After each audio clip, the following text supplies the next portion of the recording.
Everyone, welcome back to my channel. और आज हम स्टार्ट करने वाले हैं 11th क्लास का first chapter, that is the living world. इस चैप्टर की अगर हम बात करें तो ये बहुत ही इंपॉर्टेंट है। अपने आप में ये चैप्टर बहुत ही खास है। मैं ऐसा क्यों बोल रही हूँ? क्योंकि अगर आपने इस चैप्टर के कॉन्सेप्ट को अच्छे से समझ लिया तो आपके बाकी के चैप्टर्स पे अच्छे से पकड़ बनेगी, क्योंकि ये chapter basically basic foundation create करता है। जितने भी बेसिक इंफॉर्मेशन है वो सारे के सारे इसी चैप्टर में आपको दिए हुए हैं।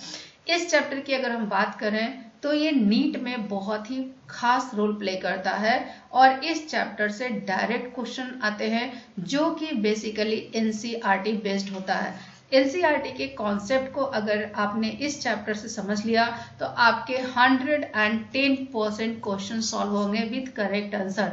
सो इस चैप्टर में हमें टोटल 4 टॉपिक कंप्लीट करने हैं। First one is the what is living. इस टॉपिक में हम क्या पढ़ेंगे? इस टॉपिक में बेसिकली हम लिविंग ऑर्गेनिजम्स के कैरेक्टरिस्टिक फीचर पढ़ेंगे जो कि डिफरेंशिएट करता है नॉन लिविंग थिंग्स से। सेकेंड टॉपिक की अगर हम बात करें तो it is diversity in the living world. And third topic की बात करें तो taxonomic categories. And fourth topic taxonomical aids. So ये चारों टॉपिक को हम इस चैप्टर में कंप्लीट करने वाले हैं। So stay tune for the series of the lectures. इस चैप्टर के स्टार्ट की अगर हम बात करें तो इस चैप्टर के स्टार्टिंग में एक बहुत ही फेमस साइंटिस्ट के बारे में दिया हुआ है, which is none other than Ernst Mayr. इनकी अगर हम बात करें तो ये हार्वर्ड यूनिवर्सिटी इवोल्यूशनरी बायोलॉजिस्ट थे जिनका जन्म 5 जुलाई 1904 में हुआ है इन जर्मनी। इन्हें the Darwin of 20th century भी बोला जाता है। इन्हें डार्विन ऑफ 20th सेंचुरी बोला जाता है, which was one of the 100 greatest scientist of all time. Mayer joined Harvard's Faculty of Arts and Sciences in 1953 and retired हुए थे कब? 1975 में। अब यहाँ पे एक खास बात मैं आपको बताती हूँ जो कि बहुत ही इंपॉर्टेंट है। जब इन्होंने रिटायरमेंट लिया था तो उन्हें एक टाइटल के साथ रिटायर किया गया था और वो टाइटल क्या था? Alexander Agassiz professor of zoology emeritus. और ये टाइटल बहुत ही इंपॉर्टेंट है अपने आप में। And throughout his nearly 80-year career इनका जो रिसर्च था वो ऑर्निथोलॉजी में था, टैक्सोनॉमी में था, जू जियोग्राफी में था, evolution, systematics and the history and philosophy of biology में थे। एंड 2 इंपॉर्टेंट खास बात अब आपको बताने जा रही हूं मैं। पहला, इन्होंने single handedly origin of species diversity को बनाया था जो अभी भी इवोल्यूशनरी बायोलॉजी में एक सेंट्रल क्वेश्चन बना हुआ है। दूसरा इंपॉर्टेंट पॉइंट क्या है? इन्होंने बायोलॉजिकल स्पेसीज के डेफिनेशन को पायोनियर किया था। And the third and most important topic, इन्हें 3 प्राइजेस से अवार्ड किया गया था जिसे widely triple crown of biology हम बोलते हैं। ट्रिपल क्राउन ऑफ बायोलॉजी में टोटल 3 प्राइजेस थे। पहला बेल्जियन प्राइज जो इन्हें 1983 में अवार्ड किया गया था। सेकेंड प्राइज की अगर हम बात करें तो the international prize for biology जो कि 1994 में अवार्ड किया गया था। And third prize was Crawford prize in 1999 and Mayr died at the age of 100 in the year 2004। Now इस चैप्टर को स्टार्ट करने से पहले एक इंपॉर्टेंट क्वेश्चन, इस चैप्टर को हम क्यों पढ़ते हैं? इस चैप्टर को पढ़ने से हमें क्या सीखने को मिलेगा? सो द आंसर इज, इस चैप्टर को पढ़ने से आपको बेसिक इंफॉर्मेशन पता चलेगा अबाउट लिविंग ऑर्गेनिजम्स। दूसरी खास बात, इस चैप्टर को पढ़ने से आपको पता चलेगा कि लिविंग ऑर्गेनिजम्स को क्लासिफाई कैसे करते हैं, उसको नोमेनक्लेचर कैसे करते हैं। एंड तीसरा, टैक्सोनॉमिकल एड्स के बारे में भी आपको पढ़ना है। सो ये चैप्टर बहुत ही खास है। How wonderful is the living world. Living world इतना वंडरफुल कैसे है? लिविंग वर्ल्ड वंडरफुल इसलिए है क्योंकि डाइवर्सिटी ऑफ लिविंग ऑर्गेनिजम्स है। सो जितने भी लिविंग ऑर्गेनिजम्स होते हैं, लिविंग ऑर्गेनिजम्स बहुत ही डाइवर्स हैं और जितने भी लिविंग ऑर्गेनिजम्स होते हैं उनको 5 किंगडम में क्लासिफाई किया गया है। कितने किंगडम में क्लासिफाई किया गया है? 5 किंगडम में क्लासिफाई किया गया है। जो फर्स्ट किंगडम है वो है मोनेरा। सेकेंड किंगडम की अगर हम बात करें तो second kingdom protista. Third kingdom की अगर हम बात करें तो थर्ड किंगडम है फंजाई, फोर्थ किंगडम की अगर हम बात करें तो फोर्थ किंगडम है प्लांटी एंड देन एनिमेलिया। ये टोटल 5 किंगडम है जिन्हें लिविंग ऑर्गेनिजम्स को डिफरेंट डिफरेंट किंगडम में क्लासिफाई किया गया। और ये लिविंग ऑर्गेनिजम्स बहुत ही डाइवर्स हैं। Not only living organisms, living organisms के जो हैबिटेट है वो भी डाइवर्स हैं। क्या है? लिविंग ऑर्गेनिजम्स के जो हैबिटेट है वो भी डाइवर्स हैं। डाइवर्स कैसे है? क्योंकि कुछ लिविंग ऑर्गेनिजम्स जो होते हैं वो नॉर्मल हैबिटेट में फ्लोरिश करते हैं, बट कुछ लिविंग ऑर्गेनिजम्स जो होते हैं वो एक्सट्रीम हैबिटेट में फ्लोरिश करते हैं। सो एक्स्ट्रा ऑर्डिनरी हैबिटेट्स जो होते हैं वो क्या होते हैं? कोल्ड माउंटेन्स हो, डेसिड्यूस फॉरेस्ट हो सकते हैं, ओशंस हो सकते हैं, फ्रेश वाटर लेक्स हो सकते हैं, डिजर्ट्स हो सकते हैं एंड हॉट स्प्रिंग्स हो सकते हैं। नाउ द गैलोपिंग हॉर्स की जो ब्यूटी है, माइग्रेटिंग बर्ड्स की जो ब्यूटी है एंड वैली ऑफ फ्लावर्स की जो ब्यूटी है, या फिर अटैकिंग शॉक्स की जो ब्यूटी है वो हमें काफी इवोक करती है। नाउ द क्वेश्चन इज कि आखिर लाइफ है क्या? ये क्यूरियोसिटी हमें कहाँ से आई? ये क्यूरियोसिटी कहाँ से आई? सपोज दैट कि ये एक पॉपुलेशन है जिसको हम ए से रिप्रेजेंट करते हैं, ये दूसरा पॉपुलेशन है जिसको हम बी से रिप्रेजेंट करते हैं। एक पॉपुलेशन है मतलब it is A group of individual. इसमें बहुत सारे इंडिविजुअल्स होंगे जो क्या बनाते हैं? पॉपुलेशन। बी में इसमें भी बहुत सारे इंडिविजुअल्स होंगे जो पॉपुलेशन बनाएंगे। अगर ए पॉपुलेशन की बात करें तो दो इंडिविजुअल के बीच में क्या होता है? इकोलॉजिकल कॉन्फ्लिक्ट होते हैं या फिर कोऑपरेशन होते हैं अमंग मेंबर्स। नाउ अगर ए और बी पॉपुलेशन की बात करें तो इन दोनों के मेंबर्स के बीच में क्या होते हैं? इकोलॉजिकल कॉन्फ्लिक्ट होते हैं या फिर कोऑपरेशन भी होते हैं। सिर्फ कॉन्फ्लिक्ट नहीं होते हैं, कोऑपरेशन भी होते हैं। Not only among the individuals of the same population और different population, it is also in the cell. Cell के बारे में आपने क्लास 9th में बहुत अच्छे से पढ़ा है। अगर मैं सेल की बात करूं तो ये सेल क्या है? Fundamental structural and functional unit of life है। इवन सेल की बात करें तो सेल में भी बहुत सारे मॉलिक्यूल्स होते हैं जो ट्रैफिक करते हैं। मॉलिक्यूलर ट्रैफिक होता है इस सेल के अंदर, बहुत सारे मॉलिक्यूल्स होते हैं क्योंकि सेल में मेटाबॉलिक रिएक्शंस भी होते हैं। So molecular traffic inside the cell, ये सारी चीजें हमें ये क्यूरियोसिटी जनरेट करता है कि आखिर लाइफ है क्या। अब इस क्वेश्चन की अगर हम बात करें तो इस क्वेश्चन की दो इम्प्लिसिट है। पहला इम्प्लिसिट क्या होता है? टेक्निकल। पहला इम्प्लिसिट क्या है? टेक्निकल। सेकेंड इम्प्लिसिट की बात करें तो सेकेंड इम्प्लिसिट है फिलोसफिकल। सेकेंड इम्प्लिसिट क्या है? फिलोसफिकल। अब इन दोनों में डिफरेंस क्या है? टेक्निकल की अगर हम बात करें तो टेक्निकल में हम बेसिकली क्या समझते हैं कि लिविंग ऑर्गेनिजम्स में कौन से ऐसे प्रॉपर्टी हैं जो नॉन लिविंग थिंग्स में नहीं है। बट फिलोसफिकल में हम जानते हैं कि लाइफ का पर्पस क्या है। बट एज ए साइंटिस्ट और एज ए बायोलॉजिस्ट हमें फिलोसफिकल पे नहीं जाना है, हमें टेक्निकल पे जाना है। Now the question is what is living? Living organisms की अगर हम बात करें तो इसमें कुछ unique and distinctive characteristics show होते हैं। लिविंग ऑर्गेनिजम्स के द्वारा कुछ unique and distinctive characteristics show होते हैं जो कि हमें हेल्प करता है नॉन लिविंग थिंग्स से डिफ्रेंशिएट करने में। क्या चीज करने में? डिफ्रेंशिएट करने में। लिविंग ऑर्गेनिजम्स में वो कौन कौन से कैरेक्टरिस्टिक्स होते हैं? ग्रोथ, रिप्रोडक्शन एंड सेंसिटिविटी, जो कि हम कॉमनली ऑब्जर्व करते हैं फ्रॉम द आउटसाइड। लेकिन कुछ ऐसे कैरेक्टरिस्टिक्स होते हैं जो कि हम बाहर से ऑब्जर्व नहीं कर सकते हैं, जैसे metabolic reactions, self replication, self organisation. ये सारी चीजें हम बाहर से ऑब्जर्व नहीं कर सकते हैं, बट ये भी लिविंग ऑर्गेनिजम्स के फीचर्स हैं। And these living organisms also have capability to interact and evolve which can be observed and studied in them. So living organisms की अगर फीचर्स की बात करें तो टोटल 5 important features आपको पढ़ने हैं according to NCERT. First one is the growth, second one is the reproduction, third one is the cellular organization, fourth one is the metabolism and fifth one is the consciousness. इसको आगे बढ़ने से पहले मैं एक चीज और बताना चाहूंगी कि जो फीचर्स होते हैं वो फीचर्स दो तरह के होते हैं। फीचर्स कितने तरह के होते हैं? फीचर्स दो तरह के होते हैं। पहला जो बात करेंगे वो होता है characteristic feature. First one is the characteristic feature and second feature की बात करें तो it is a defining feature. Second feature क्या है? डिफाइनिंग फीचर है। अब सवाल ये है कि characteristic feature and defining feature में क्या डिफरेंस है।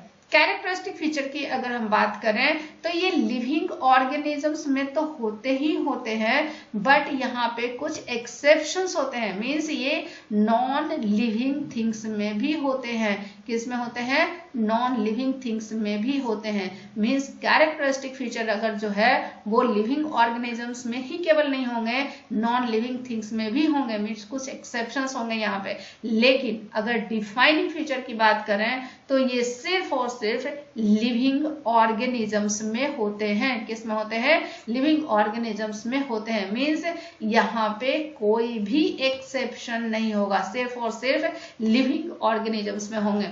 अगर इन पांचों में से अगर मैं ये पूछूं आपसे कि इसमें कैरेक्टरिस्टिक फीचर क्या कौन सा है और डिफाइनिंग फीचर कौन सा है, so growth and reproduction they are characteristic feature. ये क्या है?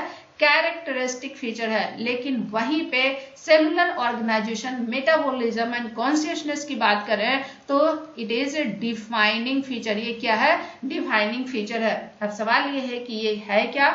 Growth, reproduction, cellular organisation, metabolism and consciousness. So पहले हम समझते हैं ग्रोथ के बारे में। ग्रोथ की अगर हम बात करें तो इसमें दो तरह की प्रॉपर्टी है। पहला इंक्रीज इन मास और दूसरा increase in number of cell. So growth से रिलेटेड हमें दो चीज पढ़ना है।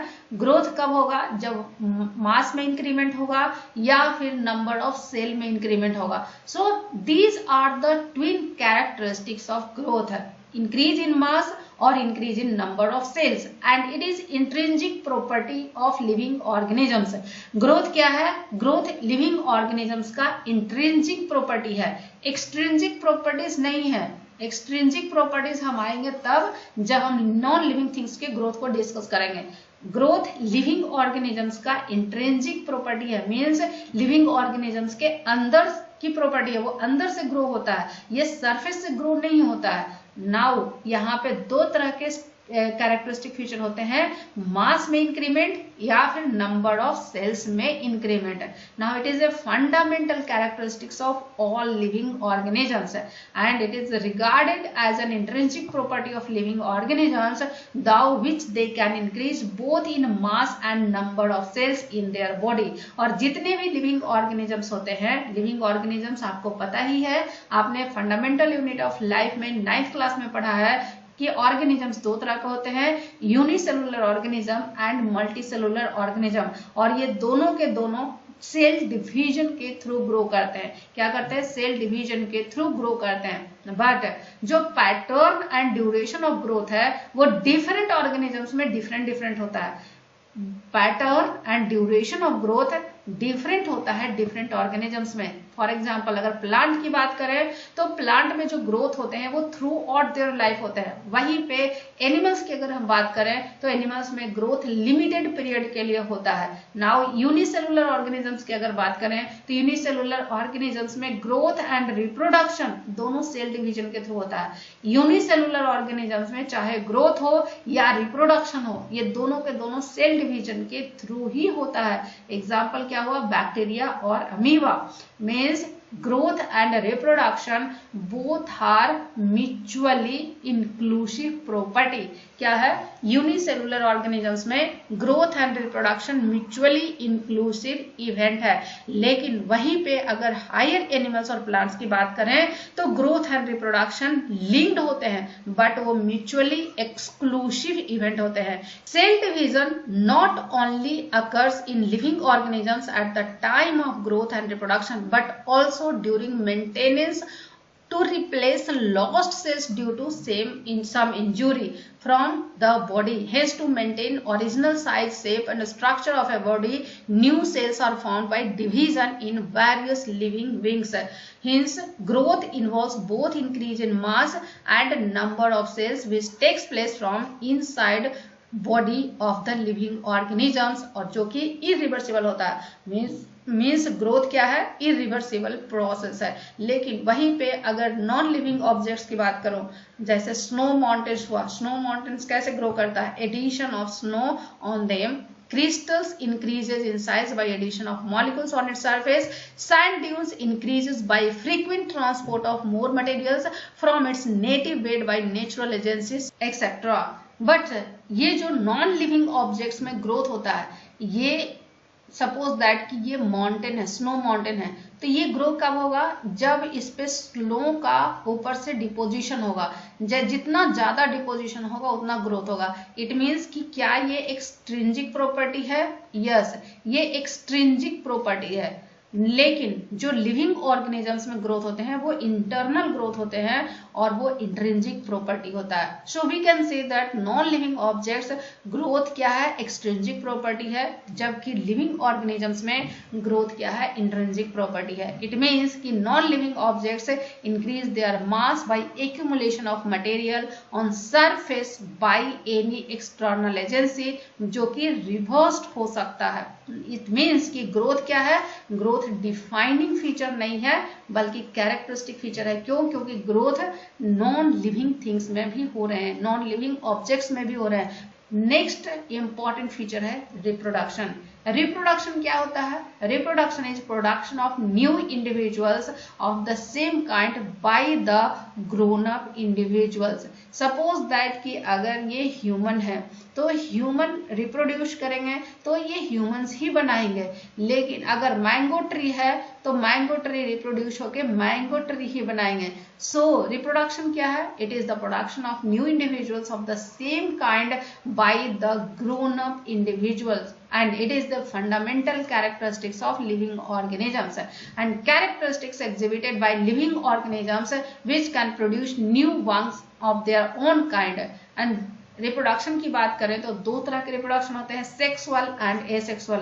एसेक्सुअल मोड ऑफ रिप्रोडक्शन की अगर हम बात करें तो न्यू इंडिविजुअल बनते हैं फ्रॉम द स्पेशलाइज्ड और any unspecialised part of single parent. Means इसमें गैमेट का फॉर्मेशन होता भी है और गैमेट का फॉर्मेशन नहीं भी होता है। फॉर एग्जाम्पल यूनिसेलुलर ऑर्गेनिजम्स की बात करें, जैसे बैक्टीरिया हो गया, एल्गी हो गया, अमीबा हो गया, ये डिवाइड करते हैं by fission to produce new individuals and in such process parent body undergoes division to form 2 or more individuals, that is the number of cell increases। hence unicellular organisms की अगर बात करें तो ये ग्रोथ के synonymous होता है। Means unicellular organisms में ग्रोथ एंड रिप्रोडक्शन क्या होते हैं, साथ साथ होते हैं। बट इन लोअर ऑर्गेनिजम्स की अगर हम बात करें, जैसे ईस्ट या हाइड्रा, इसमें क्या होते हैं, बडिंग होते हैं। सपोज दैट कि ये ईस्ट है तो इसमें एक बड निकलता है, जब ये बड सेपरेट हो जाता है पेरेंट से तो ये एक नया इंडिविजुअल बनाता है। सिमिलरली इन हाइड्रा में भी बड फॉर्मेशन होते हैं और वो बड जब पेरेंट बॉडी से अलग होते हैं तो वो एक नया हाइड्रा का फॉर्मेशन करते हैं। So these bud grow on parent body and then separates from it to give rise to new individual. Similarly next asexual mode of reproduction क्या है, fragmentation. Fragmentation is also another mode of asexual reproduction. इसमें क्या होता है, suppose that कि ये एक cell है और ये एक सेल है, ये फ्रैगमेंट होगा और ये क्या बनाएगा, 2 सेल बनाएगा। सपोज दैट कि फिलामेंट है फंजाई का, अगर ये फंजाई का फिलामेंट है तो ये फ्रैगमेंट होगा और ये 2 हाइफी बनाएगा। सो fragmentation is also a asexual mode of reproduction and it is quite common in filamentous algae, fungus, bryophytes. Bryophytes में क्या होता है, at protonema stage which occurs during life cycle of mosses. Protonema क्या है, filamentous stage है, जो कि हम प्रोटोनिमा को हम ब्रायोफाइट्स में डिटेल में पढ़ेंगे।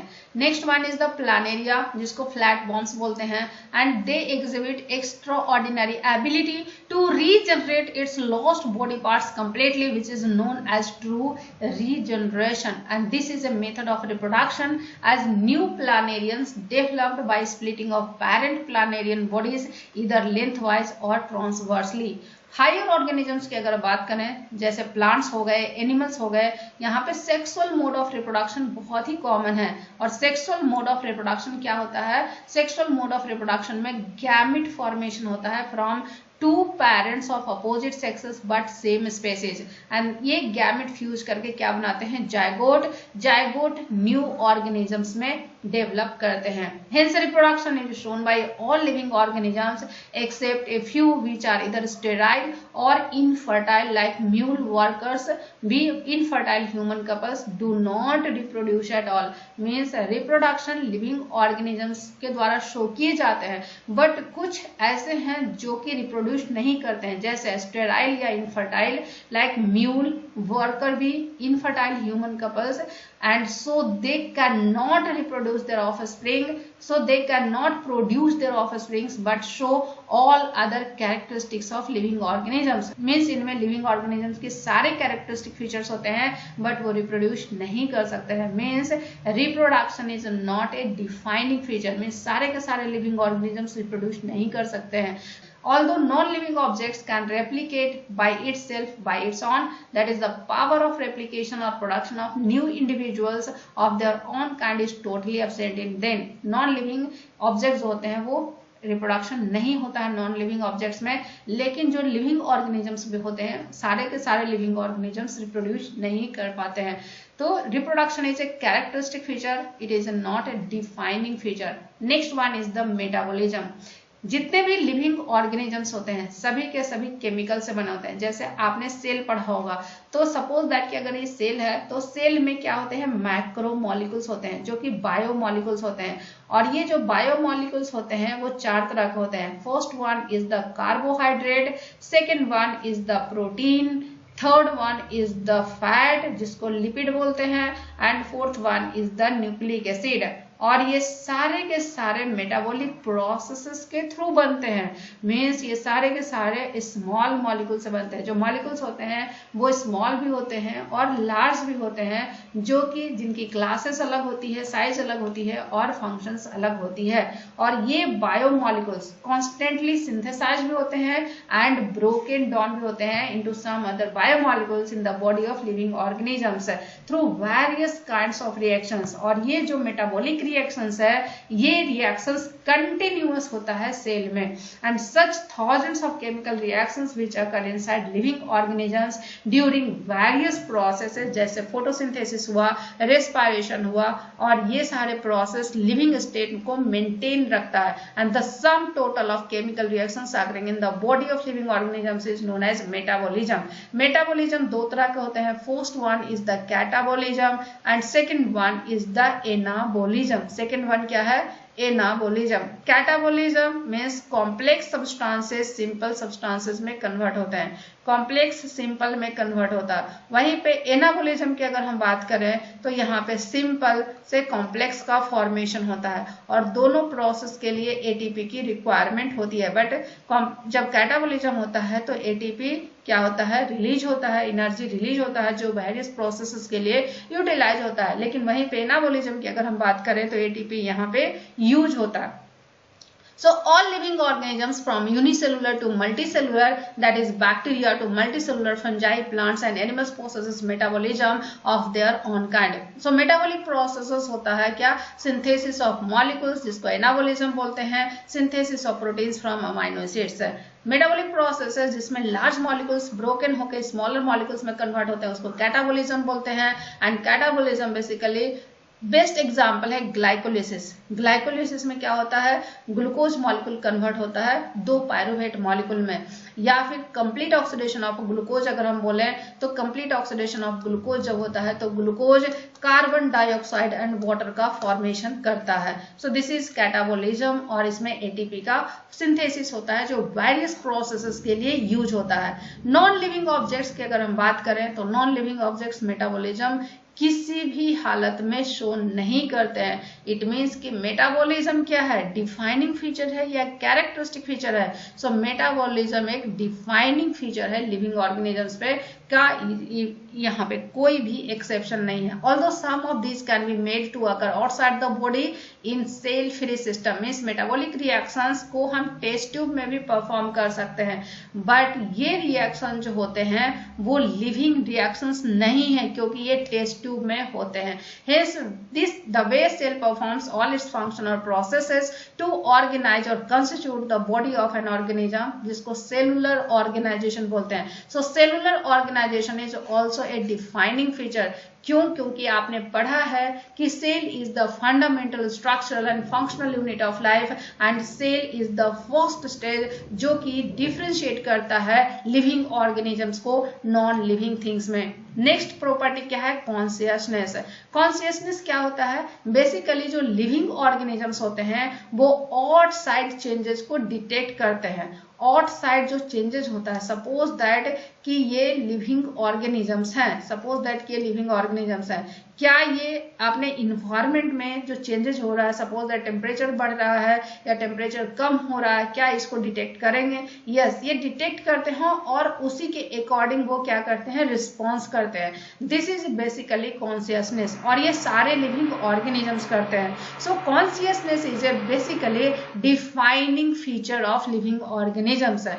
सो most obvious and technically complicated feature of all living organisms. All living organisms are able to detect changes, that is sense their surroundings and can also respond to them. means surrounding को sense करते हैं और उसको respond करते हैं। इसको क्या बोलते हैं? sensitivity. sensitivity क्या है? it is ability to detect changes in the environment and to give response towards it accordingly.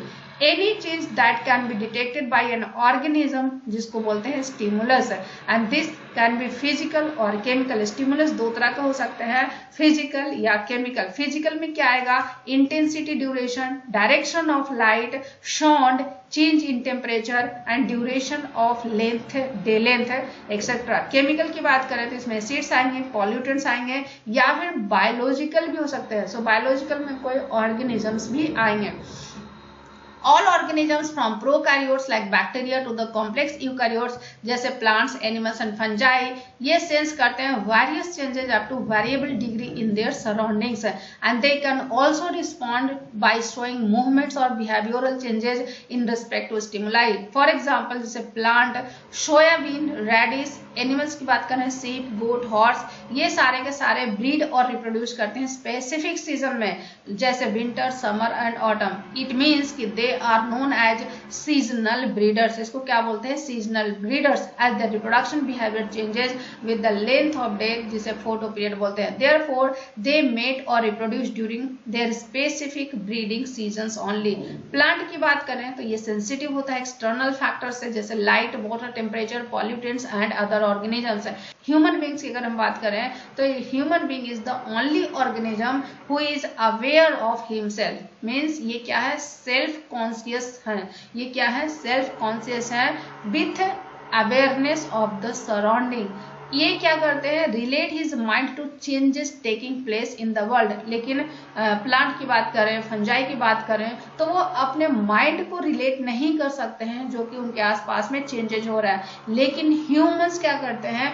Surrounding के चेंजेस से अवेयर होते हैं और अपने माइंड को रिलेट करते हैं कि किस तरह की चेंजेस हो रहे हैं। Means they are self conscious. So self consciousness is the property of human beings and he is an intelligent animal with thoughts, feelings and self food.